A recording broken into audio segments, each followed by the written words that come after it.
Nama saya Haji Abdul Malik bin Pakir Muhammad. Saya selaku founder dan Group Managing Director untuk Anmalnya Group.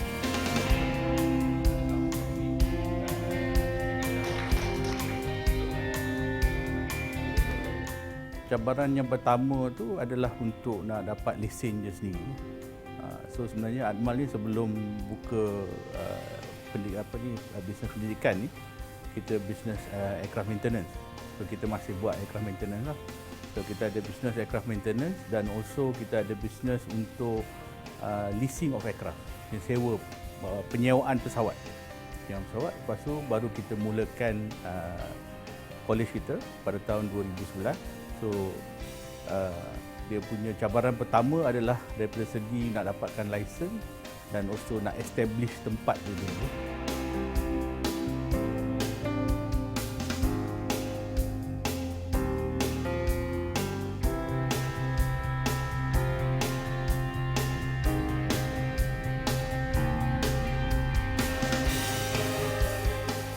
Sebenarnya saya punya bisnes, actually semua bisnes saya adalah dalam bidang aircraft lah, bidang pesawat.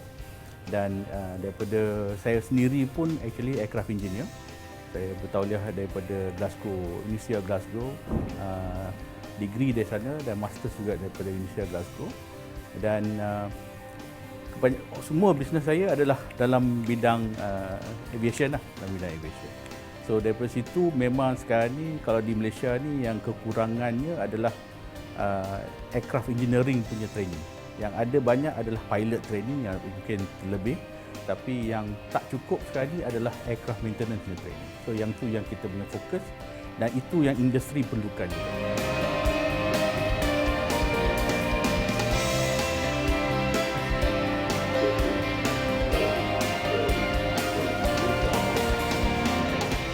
Kita ada banyak produk dalam program Anmal Aviation College ni.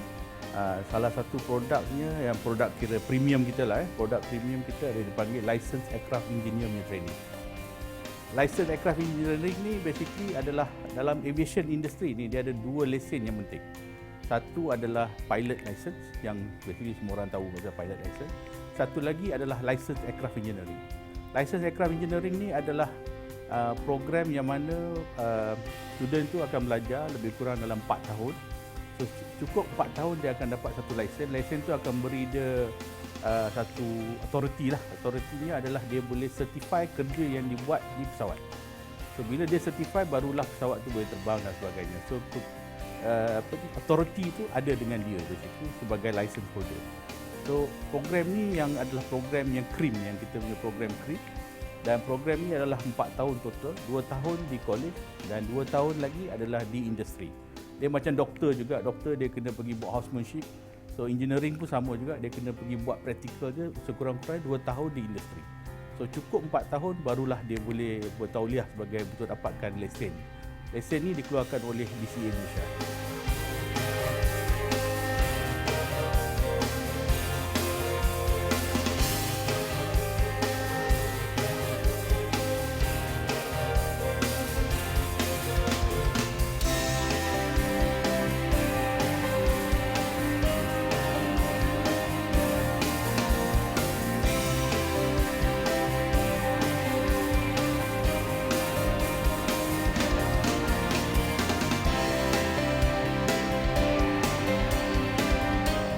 Daripada segi total student sekarang ni kita ada lebih kurang 650 student. Untuk program ada various program. Yang program cream tadi adalah program untuk license aircraft engineer.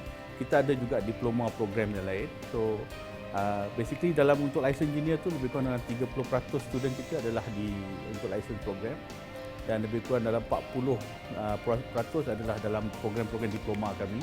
Kita ada 4 program diploma.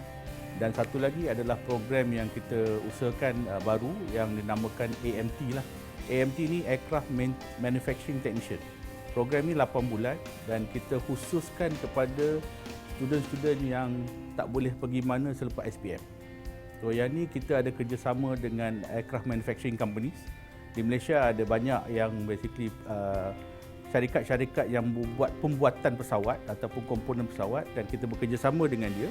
So kita ambil student-student yang basically daripada tak boleh pergi mana lepas SPM. So kita bagi dia skill training selama 8 bulan.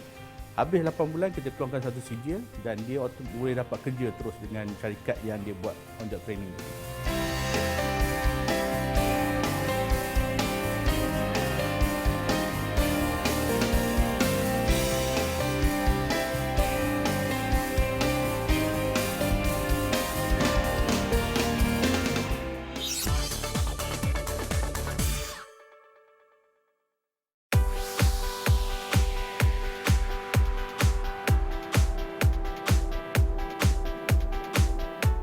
Kita baru dapat kelulusan daripada DCA untuk license aircraft engineer punya training. Lepas tu recently kita diluluskan untuk buat examination juga. That means kita boleh buat ujian on behalf of DCA. So, itu adalah yang terbaru yang kita baru dapat dan insya-Allah saya punya program selepas ini adalah kita nak buat satu program degree ataupun sarjana muda bersama dengan PPL pilot. So itu adalah program yang insya-Allah dalam tahun depan kita nak memulakan dia punya preparation work untuk program ini.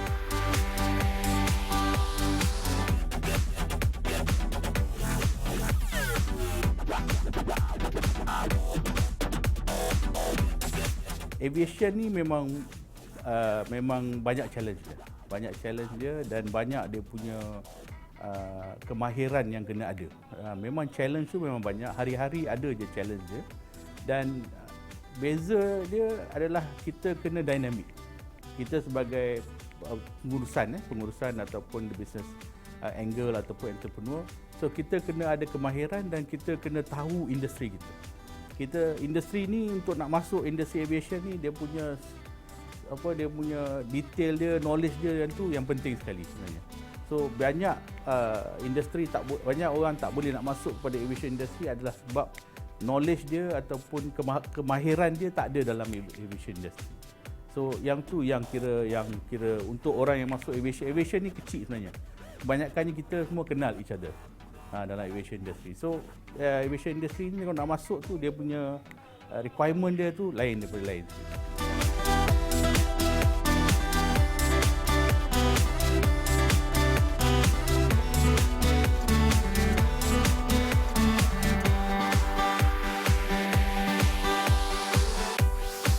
Dari segi silibus memang untuk license ni yang kita buat ni, perubahan silibus ni dia pasal aviation industry ni dia govern ni maksudnya dia punya regulatory body dia very tight. So dia akan keluarkan requirement baru. Biasa setiap tahun ada aja 2 atau 3 new requirement yang akan keluar daripada overseas ataupun daripada DCA saja. So bila DCA keluarkan requirement ni, so kita sebagai operator ataupun sebagai training provider ni kita kena comply dengan requirement dia. So tahun ke tahun kita kena buat perubahan mengikut apa yang DCA keluarkan. Itu satu. Satu lagi adalah industri punya demand. Industri demand ni basically dia ada new technology yang keluar. Bila ada new technology yang keluar, kita kena cuba adaptkan. Walaupun DCA tak keluarkan requirement, kita kena adapt juga.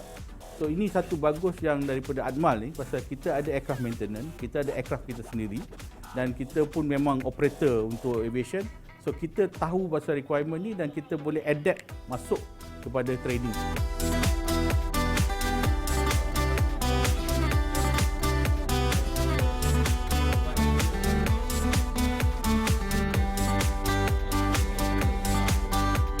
Daripada segi aliran tunai untuk program-program pendidikan macam ni, untuk training katalah industri mechanical atau civil, basically jauh beza dengan industri aviation. Walaupun kita ada lab kita ataupun makmal kita, item-item dia banyak yang daripada industri.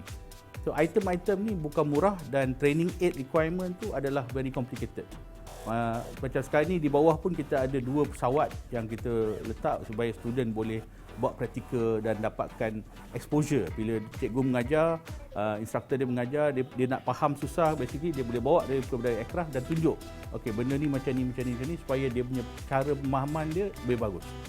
So item-item ni adalah diperlukan. Kita pun ada engine, kita ada 2 turbine engine yang basically kita akan run supaya dia boleh belajar daripada dia actual practical. So kos masuk untuk ataupun kos untuk nak set up satu training untuk aviation ni lebih kurang 70 ke 80% lebih tinggi daripada industri-industri lain. Satu bagus pasal Admal ni, pasal kita ada maintenance dan kita ada pesawat kita sendiri, kita boleh share kos itu. That means kita boleh share daripada maintenance kita ataupun untuk training. So itu dah cara kita make sure that kita punya training cost kita adalah, currently kita punya training cost adalah terbaik di Malaysia.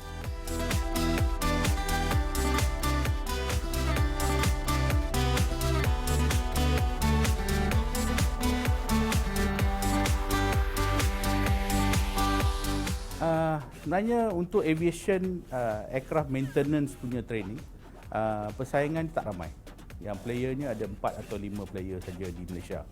Dan kita requirement daripada industri adalah jauh lebih tinggi daripada apa yang 5 company itu boleh produce currently.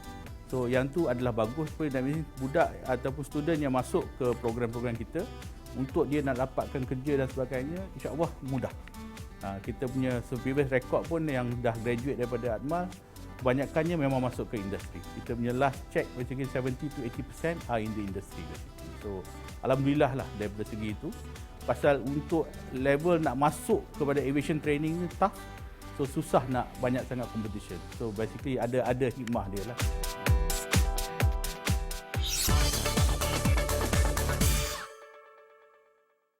Terima kasih kerana anda mengikuti Sukses dan Sukses menyerlahkan kebangkitan industri kecil sederhana Malaysia minggu depan. Tidak ada negara dunia yang mampu menjadi status negara maju tanpa SME ataupun PKS mereka gerak depan. SME Bank membawakan kisah-kisah hebat setiap usahawan untuk kami di Astro Awani telusuri. Dan tadi anda melihat bidang yang hebat macam industri aeroangkasa. Kita dah ada blueprint untuk minggu depan dalam industri aeroangkasa, dan kita melihat nilai bukan saja bilion tapi trilion ringgit Malaysia minggu depan dalam hal ini. Dalam konteks itu, siapa yang menyokong kapasiti pembinaan? Anda sudah saksikan tadi sebuah syarikat putra PKS yang boleh bersaing dengan mereka yang paling hebat di dunia. Tapi kali ini saya nak duduk seperti biasa dalam Sukses. Kita nak tanya orang di sebalik tabir, pakar dan eksekutif strategi, semuanya dirancang. Dan orang hebat SME Bank ada bersama saya, saudara karo Anwar Muhammad.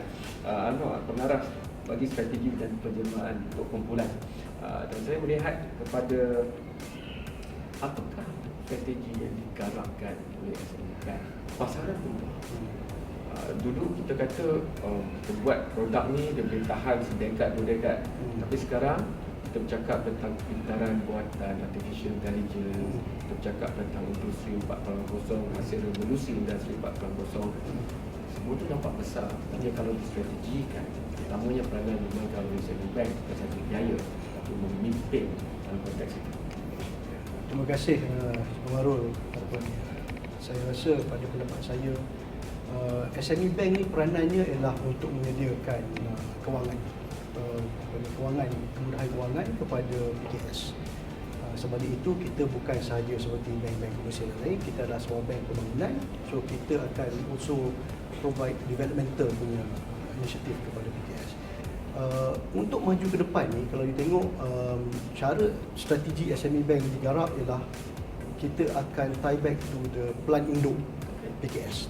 Plan induk PKS yang telah diluluskan oleh NSDC yang dikerusikan oleh Yang Berhormat Perdana Menteri kita, di mana hala tujuannya ialah sektor PKS ini kena kontribusi sebanyak 41% kepada keluaran dalam negara kasar pada tahun 2020. Daripada situ, bagaimana kita nak pastikan the right set of PKS, the right set of industry. And masa-masa plan induk tu digarap, kita pun telah tengok apakah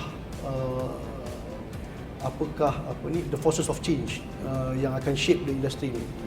Like you rightly pointed out tu, digital economy, environment, business environment dah bertukar apa ni semua. Jadi untuk SME Bank terus support industri ini, kita sendiri pun kena berubah. SME Bank ni, bagaimana kita assess kredit, bagaimana kita, and is no longer dari segi pemberian kredit secara biasa. Saya dulu kerja pertama saya sebagai pegawai bank dan dia ada SOP lah, SPI lah. Jadi banyak prosedur yang perlu diikut. Strategikan supaya perubahan itu begitu cekap untuk ditangani. Kerana dalam masa 5 ke 10 tahun ada yang mengatakan 85% kerja yang kita nampak ni tak ada dah. Akan ada kerja baru, industri baru. Jadi bagaimana nak jadikan bank, macam SME bank lebih lentur mengikut perubahan? Itu memang kita kena buat. We cannot avoid that. Benda tu akan datang. Dan tapi saya akui kita punya reaksi terhadap perubahan tu agak tak secepat yang disangkakan. Sebab kita ni bisnes bagi duit, bisnes bagi pinjam duit. So kita kena be extra careful dari segi SOP-nya, semua itu kena ada. Tapi the question is, macam mana kita leverage on teknologi? Macam mana kita guna AI? Macam mana kita leverage on behavioral study, assessment. So itu semua boleh dilakukan melalui teknologi dan boleh set of data tu boleh kita ambil daripada data-data kebelakangan sebelum ni. Itu salah satu strategi yang kita under our digital plan tu kita ada we have already put that in place. Tapi nak execute-nya sebab dia teknologi ni satu.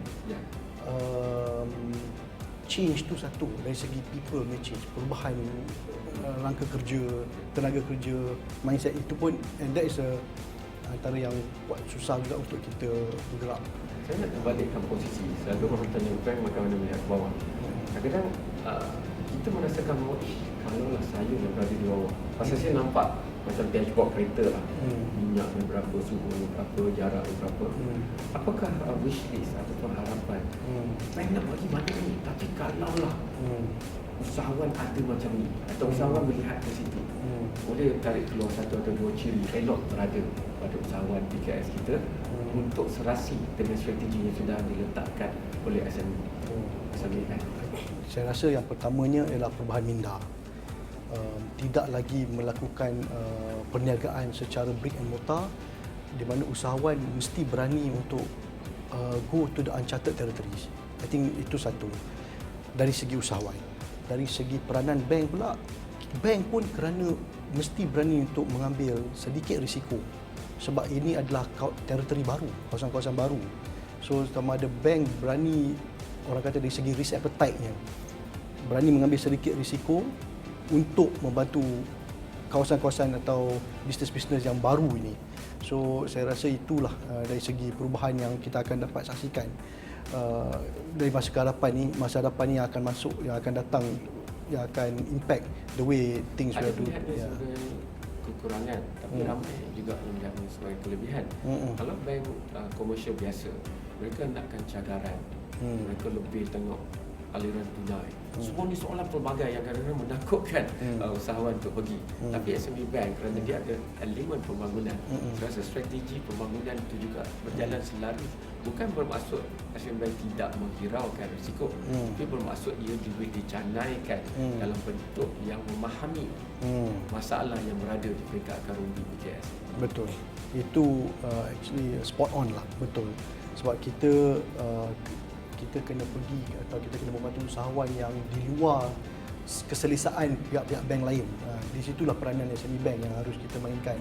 Betul, kita tak boleh totally ignore risiko dari segi elemen of risiko bisnes, risiko perniagaan, tapi di mana kita kena berani mengambil risiko baru untuk menangani risiko ni. Di situlah developmental aspect-nya datang. So that in a way kita tolong usahawan, kita tolong bank kita juga dari segi maknanya penilaian risiko. Kata-kata saudara Khairil, SME Bank faham masalah ni. Dan kita nak bawa itu ke depan. Ekonomi digital, EFTZ akan mula tak lama je lagi. Minggu je, bukan lagi bulan akan bermula. Kita melihat AI, kita melihat AR. Nasihat sebagai tip kepada PKS yang menonton ni, kerana mungkin ramai yang segan untuk melihat elemen baru, disruption, gangguan. Kita tahu Uber tak ada kereta, Grab tak ada kereta, tapi mereka ada perniagaan mobility. Kita tahu Airbnb tidak ada bangunan hotel atau kediaman sendiri, tapi dia boleh menawarkan khidmatan inap untuk pada kita semua. Sama juga dengan Netflix ataupun iFlix. Mereka bukan macam syarikat saya, tidak ada membuat kandungan sendiri, tapi mereka menawarkan kandungan. Harapan kepada PKS untuk masuk dalam era yang mencabar. Itulah ekonomi akan datang. Tiada stok, tapi mereka provide the platform untuk peniaga-peniaga ini datang berniaga di atas platform ini. It's a very, orang kata, low cost model, but volume dan revenue yang di-generate dari situ agak tinggi. Sekali lagi, usahawan mesti go into area yang baru. This is where you ada first entrant advantage. Airbnb went into that area, take that fair bit of risk. Tapi saya tak kata usahawan saja perlu berubah, pihak bank juga kita pun kena ada perubahan untuk menengok, untuk lihat atau assess area-area baru ni. Di mana kalau kita tengok macam you mention about the SOP apa semua tu, betul. It's still very much orang kata banyaklah traditionalnya. banyak saudara kaya dia kena buat kerja. Betul, tapi change management tu melibatkan human capital juga, talent, those kind of Gen Y yang datang. So whether kita berubah sepantas masa tak, itu that's the challenge. Masa sentiasa pantas, kita pun dah di akhir. Tapi saya rasa tentunya dah berapa lama saudara kaya lihat negara ini ada cerita-cerita yang begitu memujakan. Kita tengok dan kita rasa Malaysia ni sebenarnya banyak potensi untuk kita depan. Adakah itu perasaan yang dapat dilihat pada PKS? Oh ya, memang. Saya rasa pada pengamatan saya sendiri, based on the scanning yang kita buat, memang banyak potensi ke depan. And then idea yang bernas, brilliant business idea. Cumanya mereka perlu dibantu dari segi financial disiplin kewangan, dari segi integrity, dari segi governance. Itu semua kita perlu bantu. This is where we will come in. Terima kasih banyak saudara Khairil. Terima kasih. Saya percaya kerana saya dulu pun kerja bank, dan jika anda menghadapi sebarang keraguan, datanglah sahaja ke SME Bank. Kerana mereka bukan hanya mahu lihat biaya itu, tapi mereka juga mahu membantu kapasiti seperti tadi, disiplin berurusan, pemikiran penjenamaan ke semuanya, dan cerita-ceritanya sudah pernah ada yang berjaya. Malah yang gagal akan kita tunjukkan, kerana sebelum mereka berjaya, mereka juga perlu melakukan pelbagai kesalahan untuk menjadikan produk atau khidmatan mereka lebih baik. Itulah cerita sukses. Just ikuti sukses setiap minggu di Astro Awani. Jumpa lagi. Terima kasih kepada SME Bank.